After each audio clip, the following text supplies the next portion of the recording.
안녕하세요. 안녕하세요. 이번에 뉴저지에서 조지아로 이사 오게 된 저는 임성규. 임현규입니다. 네, 반갑습니다, 여러분. 팬데믹 상태라서 여러분들과 직접 인사를 드리지는 못했지만 그래도 10월부터 교회를 갈 수 있다고 하니까 저희가 한 주 후에는 꼭 인사를 드리겠습니다. 앞으로 여러분들 잘 인도해 주시기를 부탁드리겠습니다. 감사합니다.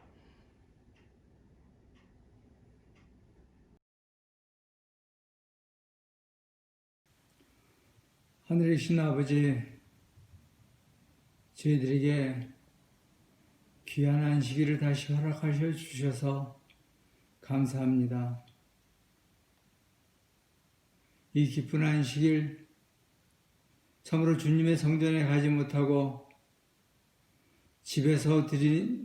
모두 각자 집에서 드리고 있사오니 주여 불쌍히 여기셔서 하루속히 주의 얼굴을 성전에서 뵙는 시간이 빨리 올 수 있도록 도와주시옵소서. 코로나로 인해 많은 사람이 고통당하는 이 고통을 들으시고 하루속히 이 고통에 물러나서 주님의 사업을 자유롭게 할 수 있는 시간을 허락하여 주시옵기를 간절히 기도드립니다. 하늘에 계신 아버지, 코로나로 인해서 종사하는 많은 봉사자들을 위해 함께 하시고 그들의 건강을 지키시고 치료하시고 은혜 베푸셔서 어려움이 없도록 하여 주시옵소서.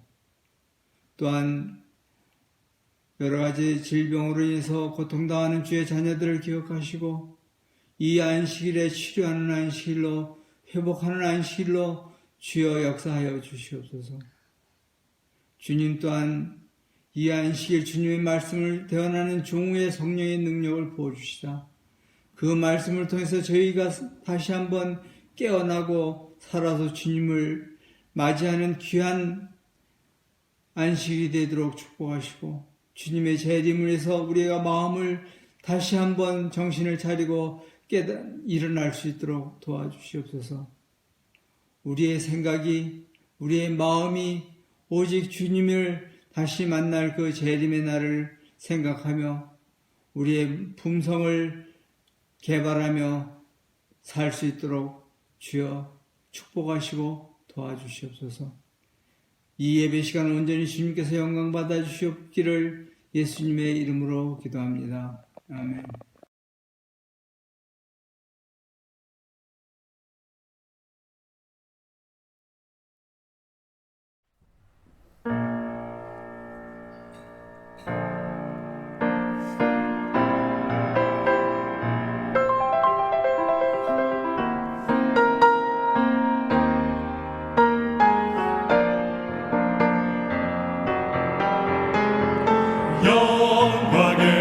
영광의 주님 찬양하세.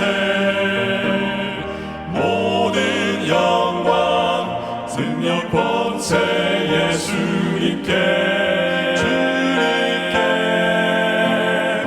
영광의 주님 찬양하세.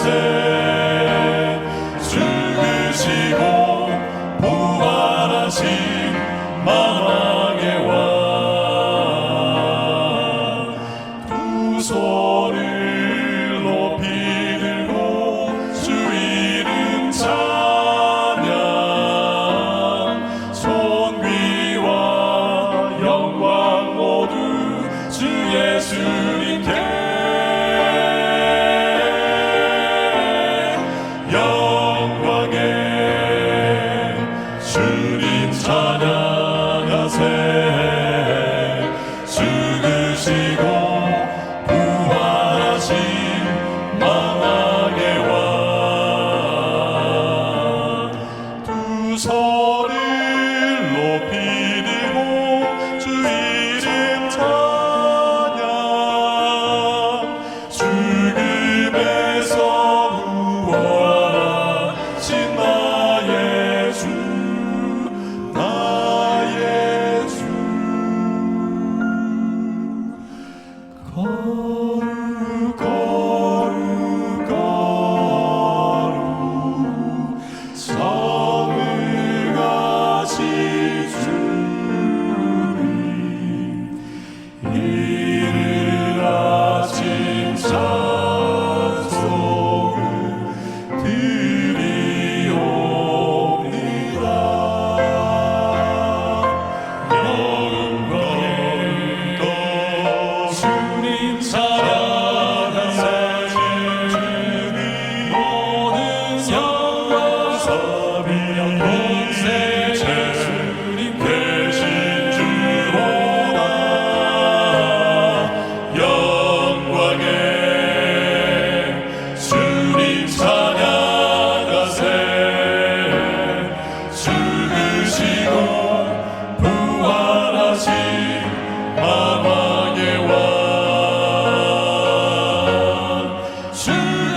안녕하십니까 성도님 여러분들, 지난 한 주간도 잘 지내셨죠? 우리 주님의 은혜와 보호하심과 또 인도하심과 축복하심 때문에 우리 한 주 잘 보냈습니다. 또 이렇게 함께 예배 드리게 되어서 우리 주님께 다시 한번 감사를 드립니다. 오늘은 진리의 영이라는 제목으로 말씀을 드리겠습니다. 캘리포니아 UCLA 의과대학에서 이제 곧 의사가 되려는 학생들에게 의과대학 교수가 한 가지 중요한 환자 케이스를 질문하면서 학생들에게 어떻게 할 것인지를 물었습니다. 이런 환자가 있다. 아버지는 매독균에 걸려 있고 어머니는 폐결핵 환자이다. 여기서 아이 넷이 태어났는데 첫째 아이는 매독균으로 인해서 장님이 되었고, 둘째 아이는 이미 병들어 죽었고, 셋째 아이는 역시 이 부모들의 병 때문에 귀머거리가 되었고, 넷째 아이는 결핵 환자가 되었다. 이런 때 어머니가 또 임신을 했다. 이런 경우에 그대들이라면 어떻게 할 것인가? 학생들은 입을 모아 대답했습니다. 유산시켜야 합니다.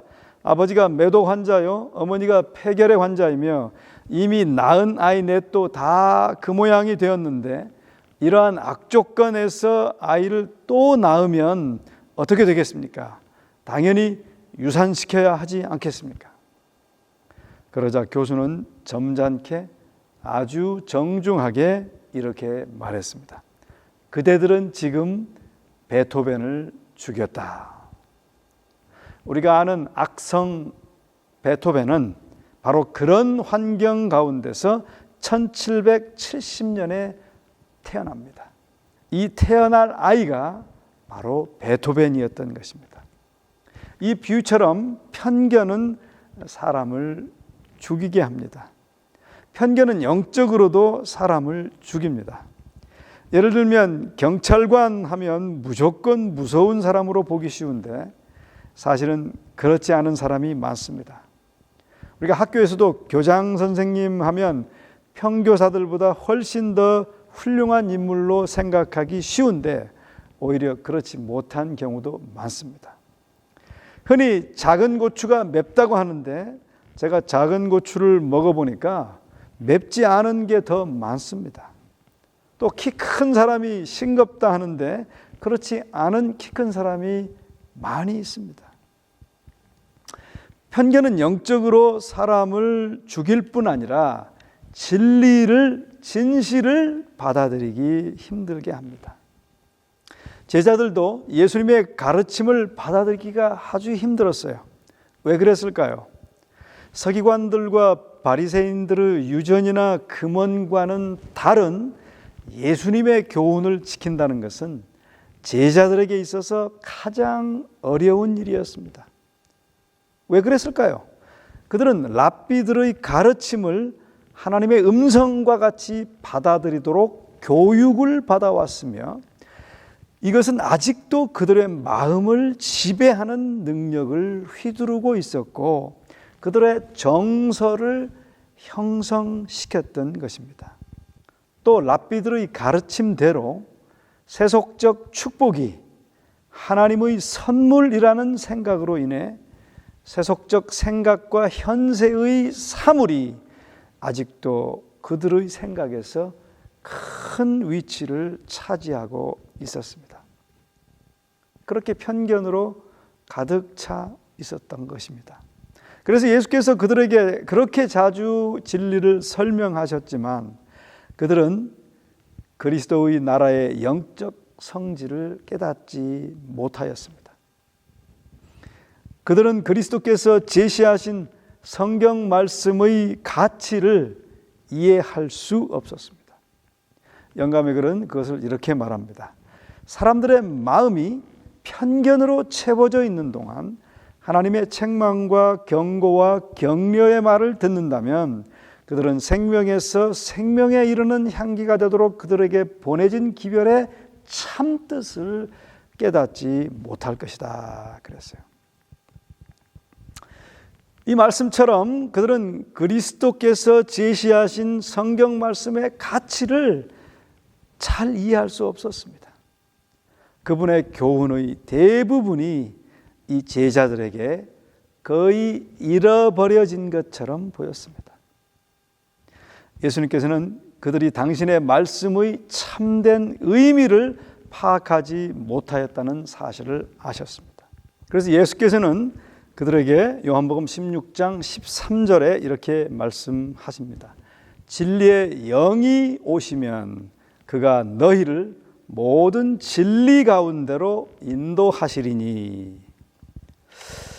또 요한복음 17장 17절은 그들을 진리로 거룩하게 하옵소서, 아버지의 말씀은 진리니이다 라고 하는 이 두 가지 말씀을 통해서 저는 오늘 진리의 영에 관한 세 가지 교훈을 나누기를 원합니다.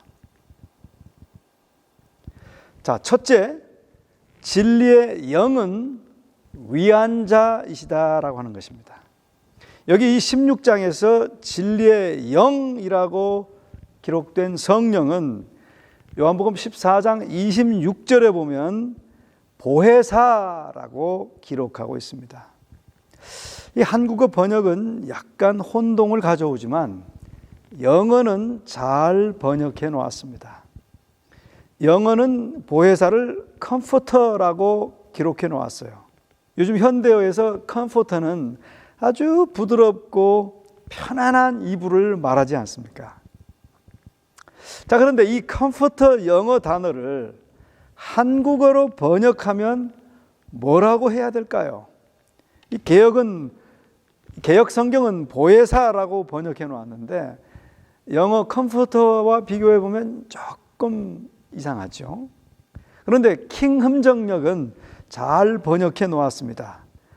킹흠정역은 이 보혜사라고 번역하지 않고 위로자라고 번역해 놓았습니다. 위로자.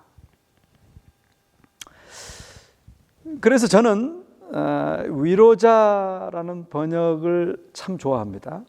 그런데 그 위로자라기보다는 더 좋은 단어가 있는데 그것은 위안자입니다. 위안자 또는 안위자. 왜 그렇게 제가 번역을 선호하는가 하면 영감의 글에 이렇게 기록되어 있어요. 진리 안에는 위안과 평화가 있으나 거짓 속에서는 참된 평화와 위안을 찾을 수가 없다 그랬거든요. 그러니까 진리 안에 위안과 평화가 있다. 그러니까 안위자 또는 위안자라는 번역이 진리의 영에 합당한 번역이라고 생각합니다. 이 성령님은 진리의 영으로 우리들의 마음 가운데 거하실 때 위안자 또는 안위자가 되십니다. 그분이 거하시면 평안하고 편안하고 안위가 있습니다. 컴포터를 덮은 것처럼 편안하고 평안하고 안위가 있어요. 어떤 상황 가운데서도 어떤 어려움 중에도 어떤 힘든 가운데서도 편안함 또 안위함을 경험할 수 있는 것입니다.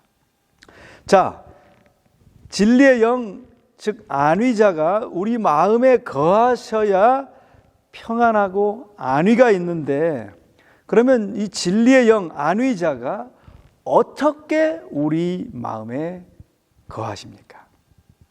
둘째 교훈이 바로 여기에서 주어지게 됩니다. 둘째 교훈은 진리의 영은 진리로 우리 마음 가운데 거하신다는 것입니다. 그걸 좀 풀어서 설명하면 진리의 영은 진리를 우리 심령에 새기신다는 것입니다.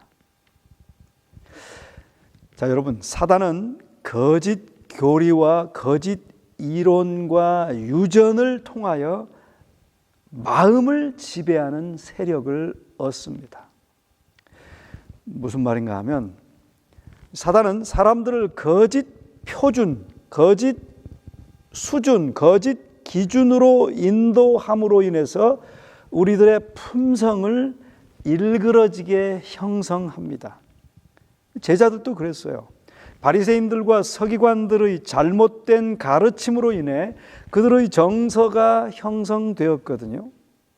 또 그들의 가르침에 의하여 세속적 축복은 하나님의 선물이라고 배워서 세속적 생각과 현세의 사물이 그들의 생각에서 큰 위치를 차지했습니다.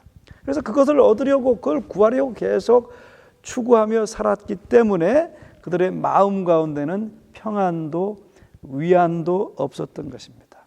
그래서 그렇게 품성이 형성되어 버렸어요. 그렇게 일그러진 성품이 형성되어 버린 것입니다.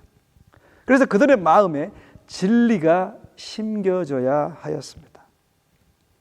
그렇게 바리새인들과 서기관들로부터 배운 모든 교리는 지독한 편견들이 많이 담겨져 있었습니다.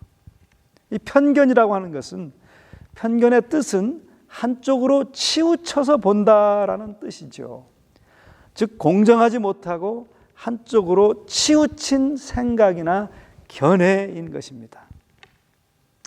저는 이제 학창 시절에 아주 잘못 박힌 사상이 있었는데, 소위 명문대학 스카이를 가야 사람이다, 그렇게 잘못 배웠어요. 그렇게 잘못 편견이 생겼어요. 그렇게 배움을 받았기 때문에. 그것은 결코 진리가 아니죠. 그런데 그렇게 편견을 가졌기 때문에 그 편견이 제 품성을 일그러지게 했습니다. 어떻게 일그러지게 했을까요? 그 목적을 이루려고 살기 때문에 그렇게 품성이 꼴지어지고 또 그렇게 살면서 안위와 평안이 없었습니다. 또 설사 그것을 이룬 친구들을 봐도 평안이 없는 것을 제가 목격하게 되었어요. 왜냐하면 그것이 진리가 아니기 때문에 그렇습니다. 심령의 진리가 심겨져야만 평안과 안위가 있는 것입니다. 다행히 예수님을 믿고 난 다음에 그런 편견들이 다 성령님의 은혜로 사라지게 되어서 참 다행이죠. 여러분, 내가 가진 편견은 무엇입니까? 사고의 차이에 대한 편견이 혹시 있으십니까? 학벌에 대한 편견이 있으십니까? 또 나이에 대한 편견이 있으십니까? 또 지역에 대한 편견이 있으십니까? 또 성별에 대한 편견이 있으십니까? 인종에 대한 편견이 있으십니까? 한국은 이것이 참 작지만 미국은 지금 이게 가장 큰 죄악 중에 하나입니다. 큰 문제입니다. 우리는 진리의 영으로 우리 머리, 즉 우리 마음 안에 있는 이러한 편견들을 뽑아내어야 합니다. 왜요? 그런 편견을 그냥 가지고 있으면 그렇게 성품이 형성되어 있기 때문에 삐뚤어진 성품이고, 그리고 그런 성품을 계속 가지고 있으면 안위와 평안도 없는 것입니다. 제인 오스틴이라는 사람은 이렇게 말했어요. 편견은 내가 다른 사람을 사랑하지 못하게 하고, 오만은 다른 사람이 나를 사랑할 수 없게 만든다 그랬어요. 제가 한국의 한 식당 이야기를 좀 드리겠습니다. 37년 동안 식당을 잘 운영해서 정말 사람이 줄 서서 기다릴 정도로 아주 흥왕하는 식당이었는데, 그 식당의 주인공, 그 식당의 주인은 60대 후반의 김 씨였어요. 근데 그만 그가 요즘 코비드 때문에 코로나를 앓게 되었습니다. 그래서 보건당국은 그의 그 코로나 전 그 기간 한 2주 동안의 동선을 다 찾아가지고 동선을 공개했습니다. 그가 꾸준히 다니던 헬스장, 생필품을 사러 갔던 슈퍼마켓, 또 감기 기운 등으로 찾았던 병원들이 모두 공개되었습니다. 부인과 아들, 처제, 손자, 헬스장 직원, 또 그와 접촉한 16명이 다 자가 격리되었어요. 김 씨는 코로나는 생각도 못했는데 매일 다니던 곳, 늘 만나던 사람들에게 이렇게 폐를 끼친 게 참 미안했어요. 김 씨는 몸보다 마음이 더 아팠습니다. 그래도 몸이 회복되면 모든 게 제자리로 돌아갈 줄 알았습니다. 그가 이제 23일 동안 입원했다가 다 치료가 돼서 퇴원했어요.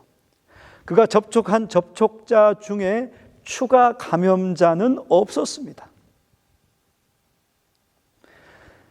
그런데 김 씨가 코로나19 확진 판정을 받기 전에, 그러니까 그걸 알기 전에 사우나에 간 사실이 뒤늦게 알려지면서 막 비난이 쏟아졌습니다. 김 씨가 코로나에 걸린 줄 알면서 일부러 사우나에 갔다거나 역학조사에서 동선을 숨겼다는 비난이 인터넷에 떠돌기 시작했습니다. 사람들은 이 식당을 가만두지 않았습니다. 가게 하루에 100통 넘게 전화가 쏟아져 왔습니다. 빨리 뒤져라, 망해버려라, 당장 이 도시에서 떠나라, 욕설과 막말이 쏟아졌다 그래요. 정말 인간 말종이네. 앞으로 그놈 식당 가지 마세요. 혼자 죽기 싫어서 퍼뜨리는 님 정말 누구세요? 저기 근처도 안 가야지 무서워서 살겠나. 이런 자는 공공의 적 죽게 내버려둬야 한다. 망해버려라.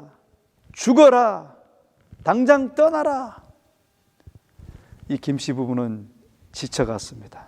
밀려드는 전화를 더 이상 받을 힘이 없게 되어버렸습니다. 식사 때마다 문전성시를 이루던 식당에 아무도 찾지 않았습니다. 그 도시 한 택시기사는 이름만 들어도 다 알 만큼 유명했던 집인데 주인이 감염됐다는 소문이 퍼지면서 그 식당 근처에 가자는 손님도 없어질 정도라고 말했습니다.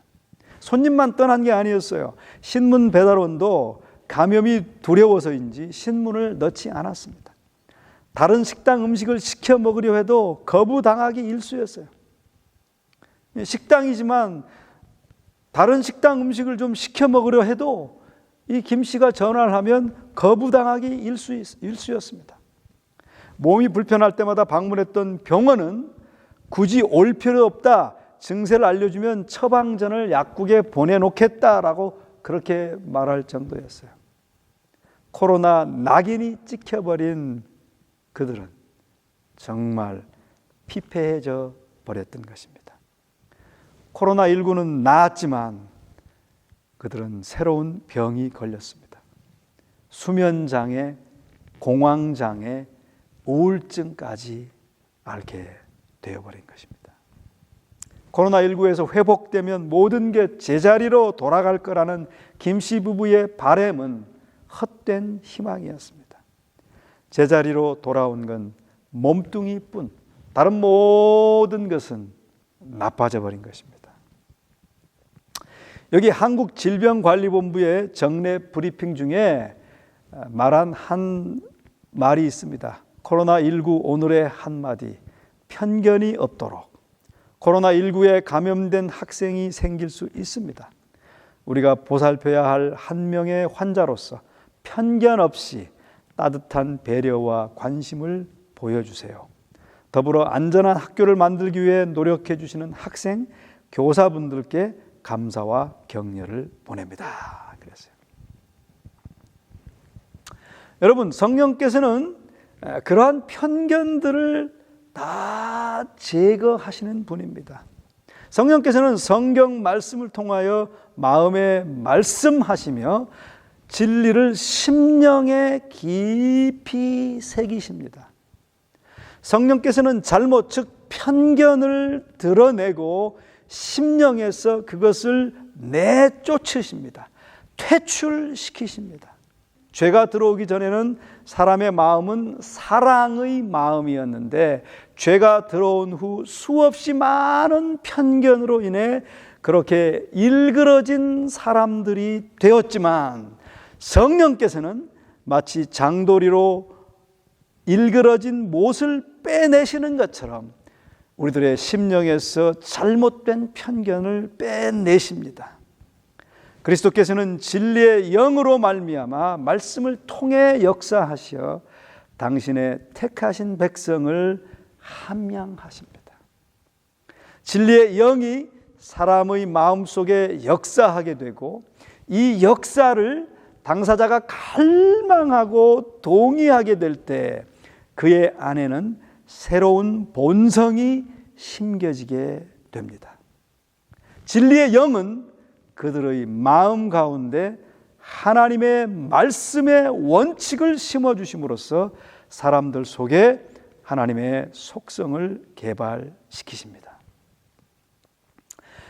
성령은 예수께서 당신의 백성을 높이기 위해 아버지께 간청할 수 있는 모든 선물 중에 가장 고상한 선물이었어요. 성령은 갱생시키는 대행자로서 이분이 없이는 그리스도의 희생은 아무 소용도 없을 것이었습니다. 악의 세력은 여러 세기 동안 강해졌으며 이 사단의 속박에 사람들이 복종하는 것은 놀라울 정도였습니다. 이러한 편견, 잘못된 사상은 죄인데 그 죄는 신성의 제3위의 성령의 진리의 영의 강력한 작용을 통하여만 물리칠 수 있고 이겨낼 수 있으며 그분은 제한된 능력을 가지고 오는 것이 아니라 하나님의 능력이 충만한 가운데 오실 것이었습니다. 세상의 구주께서 이루신 일을 효력 있게 만드시는 분은 성령이십니다.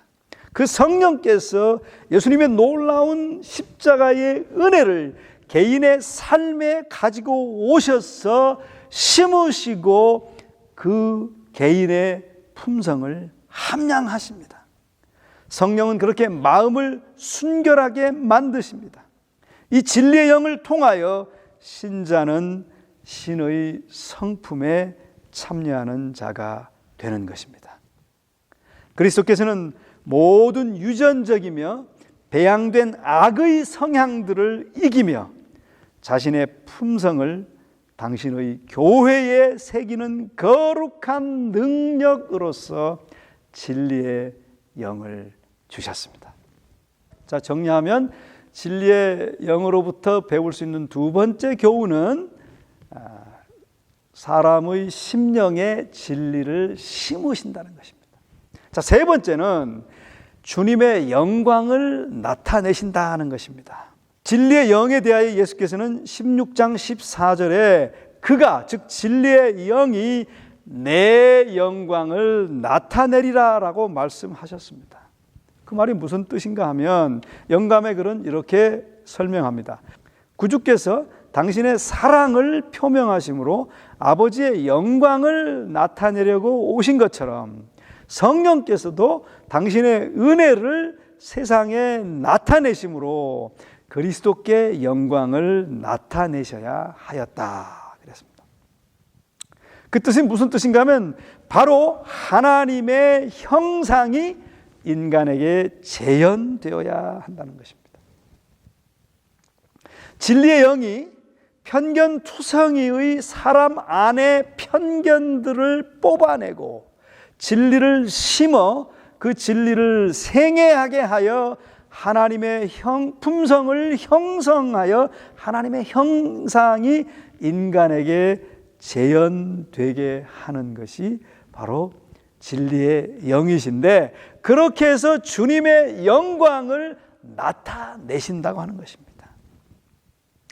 하나님의 영에 곧 그리스도의 영에는 당신의 백성의 품성을 완전케 하는 것과 관련된 것이다 라고 영감의 글은 말하고 있습니다. 진리의 영은 그들의 마음 가운데 하나님의 말씀의 원칙을 심어주심으로써 사람들 속에 하나님의 속성을 개발시키신다. 그분의 영광의 빛, 즉 그분의 품성은 예수를 따르는 자들에게서 비춰 나와야 한다라고 말하고 있습니다. 그렇습니다. 그렇게 해서 진리의 영은 주님의 영광을 우리를 통하여 나타내신다라고 하는 세 번째 교훈을 우리가 여기서 다시 한번 정리해 볼 수 있는 것입니다. 그리스도께서 당신의 교회에 진리의 영의 선물을 약속하셨는데 이 약속은 처음 제자들에게 해당되었던 것처럼 우리에게도 오늘날 해당됩니다. 그러나 다른 모든 약속들처럼 이 약속도 조건 하에 주어집니다. 주님의 약속을 믿고 주장한다고 공언하는 자들이 많다. 그들은 그리스도에 관하여 진리의 영에 관하여 말하지만 아무런 유익을 얻지 못한다 그랬어요. 왜 그럴까요? 영감의 글은 이렇게 대답해 줍니다. 그들은 거룩한 능력의 즉 진리의 영의 지도와 제지를 받도록 영혼을 복종시키고자 하지 않는다. 우리가 성령을 사용할 수 없다. 성령께서 우리를 사용하셔야 한다. 성령을 통하여 하나님께서는 당신의 백성 안에 자기의 기쁘신 뜻을 위하여 소원을 두고 행하게 하신다. 그렇게 행하게 하시는 것을 잘 따라하면 우리가 아름다운 그분의 모습으로 다시 형성되는데, 그러나 많은 사람이 여기에 복종하지 않을 것이다. 그들은 자신들을 주장해 나가기를 원한다. 자기 자아를 주장해 나가기를 원한다는 것이죠. 바로 그것이 저희가 하늘의 선물을 받지 못하는 이유이다라고 기술하고 있습니다. 오직 그분은 은혜와 지도에 주의를 기울이며 겸손히 기다리는 자에게 성령을 주십니다. 복종하여 그 능력을 가지고 행하고 또 행하고, 그러면 진리가 삶의 원칙이 되고 심령에 심어지고 진리의 성품이 형성되는 것입니다. 하나님의 능력은 그들의 요청과 수용을 기다린다 그랬어요. 기다리고 있대요. 기다리면서 믿음으로 요청하는 이 약속된 축복은 그에 따르는 다른 모든 축복들을 가져온다 그랬어요. 이 축복은 그리스도의 은혜의 풍성하심을 따라 주시는 것이며, 또한 그분은 받을 수 있는 역량대로 각 영혼에게 공급하려고 준비하고 계신다라고 영감의 글은 말하고 있습니다. 여러분, 이 거룩한 진리의 영에 약속된 축복은 그걸 받으면 그에 따르는 다른 모든 축복들을 가져온대요. 제가 어렸을 적에 기차가 지나가면 친구들이랑 기차를 세웠습니다. 하나, 둘, 셋, 넷, 10, 20, 30, 40, 50, 70, 100, 와, 110, 와, 길다, 많다. 깜짝 놀라고 그랬어요. 그렇습니다, 여러분. 진리의 영이 우리 가운데 임하시면 다른 모든 축복들을 10, 50, 70, 100, 110, 150 많은 다른 축복들을 우리에게 가져옵니다. 진리의 영이 겸손히 기다리는 자의 심령 안에 오시면 그 능력을 따라 행하고 또 행하면 그것이 삶의 원칙이 되고, 그렇게 진리를 심령에 심으시고 그 진리가 심령에 심기워지면 진리의 성품이 형성되고 진리의 사람이 되는 것입니다. 말로만 진리를 말하는 것이 아니고 그 사람 자체가 진리의 사람이 되는 것입니다.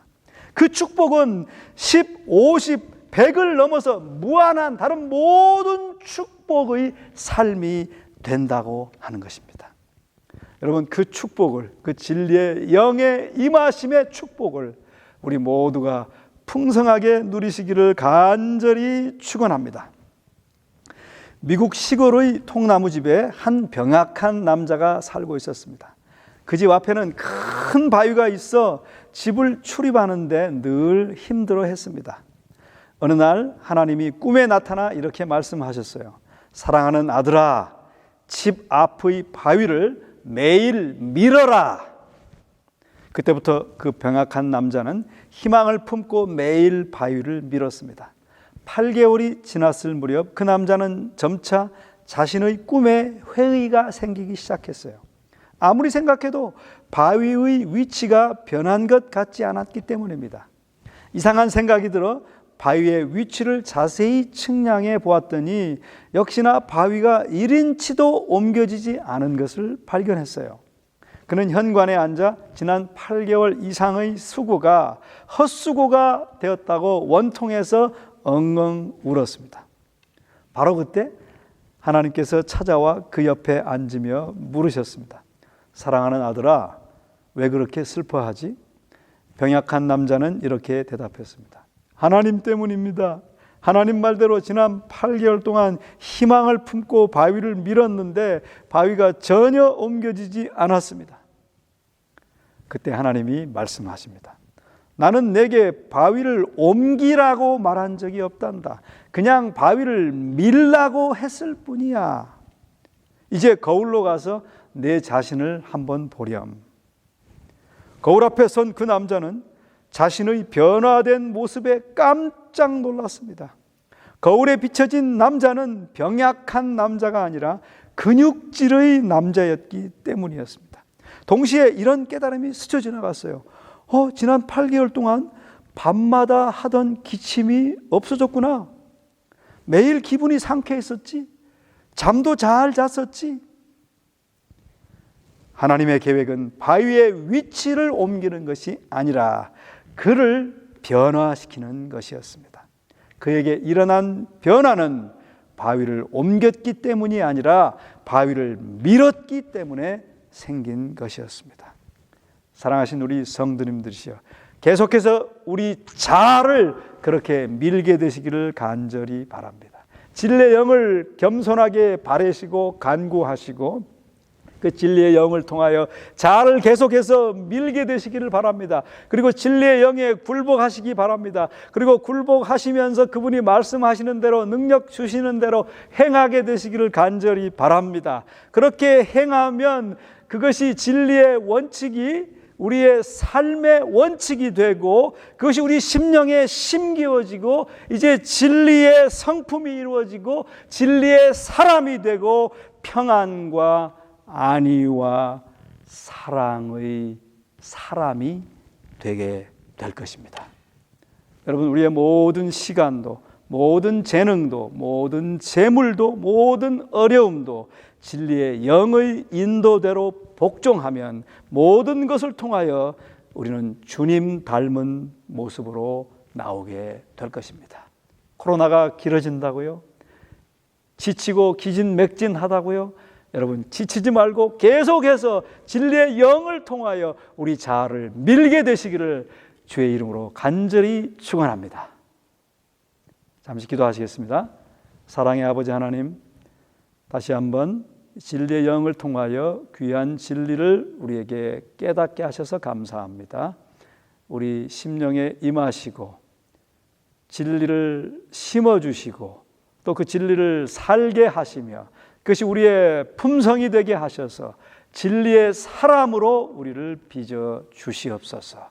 그래서 수많은 축복들을 경험하는 우리 모두가 되도록 도와주시옵기를 진리의 영이신 예수님의 이름으로 간절히 축원하옵나이다. 아멘.